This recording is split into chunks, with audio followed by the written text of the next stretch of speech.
One of my favorite things as a kid was Winnie the Pooh. You know, the adventures of a little boy named Christopher Robin and his best friend / stuffed animal, Pooh Bear. Do you know what I mean, Bryarly? Oh yeah! Winnie the Pooh, tubby little cubby all stuffed with mental disorders. Wait, did you say mental disorders? This theory proposes that Christopher Robin and his animal friends are all diagnosed with various mental disorders. Now for this conspiracy, I asked my good friend and fellow Pooh Bear aficionado, Bryarly, to help me out. Thank you, Emily. I'm very glad to be here for this rather unusual story. You see, on December 12th, 2000, the Canadian Medical Journal decided to do a little study on our friends in the 100-acre wood. Because why not? Their findings are pretty extreme. Let's start with our favorite honey-eating bear, Winnie the Pooh. According to this study, Winnie the Pooh has attention deficit hyperactivity disorder, impulsivity with obsessive fixations, and last but not least, obsessive compulsive disorder. Oh bother. Little Piglet suffers from generalized anxiety disorder because he's constantly anxious and flustered. Our sad buddy Eeyore suffers from depression. The wonderfully hyper Tigger suffers from hyperactivity impulsivity. Rabbit suffers from OCD since he's always trying to keep everything in order. Owl is dyslexic, which is pretty tame considering the rest. Sadly, Christopher Robin doesn't come out so clean either. But he seems like such a normal kid. He makes believe with his stuffed toys and goes on imaginary adventures with them. You know, kid things. Well, apparently that's wrong. According to the study, based on the complexity of his hallucinations and his delusions of his toys having sentient life, he has, you guessed it, schizophrenia. What is happening to my childhood? Emily, this is making me feel like I should go to therapy. My childhood is a lie. Apparently, the only healthy ones in the group are Kanga and Roo. I mean, sure, she's a little overprotective at times, but what parent wouldn't be scared for their child's life when they're growing up around a gang of troubled youths? I think heffalumps and woozles are the least of their problems. But I wonder, do we have to accept the truth of this? Do all of our favorite characters need to be in therapy? The evidence for this conspiracy is pretty impressive, especially considering whoever wrote it decided that the Canadian Medical Association needed to get involved.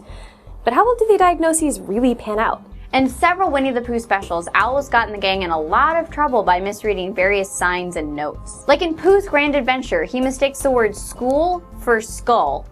That's a pretty big difference. But Owl is one of the oldest characters in the show, so it's possible that he might just need glasses. On the other hand, Rabbit's neurotic obsession with keeping everything in order and completely losing it when Tigger messes it up are symptoms pretty closely associated to OCD. Hey, in Rabbit's defense, Tigger is a pretty terrible house guest. But he does seem to be consumed by his need for order. What about our favorite bear? Pooh, supposedly, has some pretty serious conditions. ADHD, OCD, impulsivity with obsessive fixations. Anyone familiar with the show knows that Pooh's obsession with honey often drives him to the point of carelessness, risking himself and his friends to get it. He is often forgetful and doesn't always listen to what his friends say.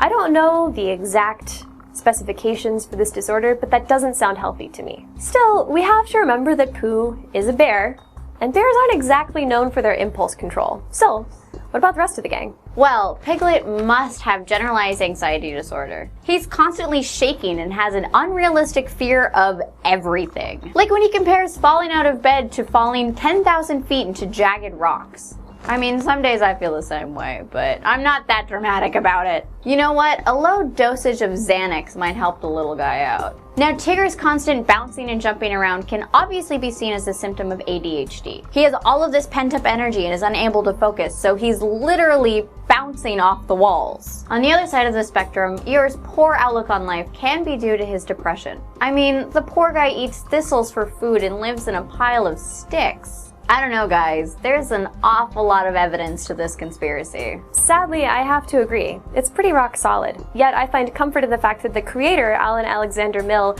never actually said that his characters had any of these disorders. On the other hand, just because ADHD wasn't necessarily diagnosed in the 1800s doesn't mean it didn't exist. Still, without any confirmation from the creator, who can't really give confirmation at this point, we can't give it a perfect score. So while this should be a rock-solid theory, we're gonna have to give it 4.5 heffalumps out of 5. Yeah, I'll take comfort in that half a point.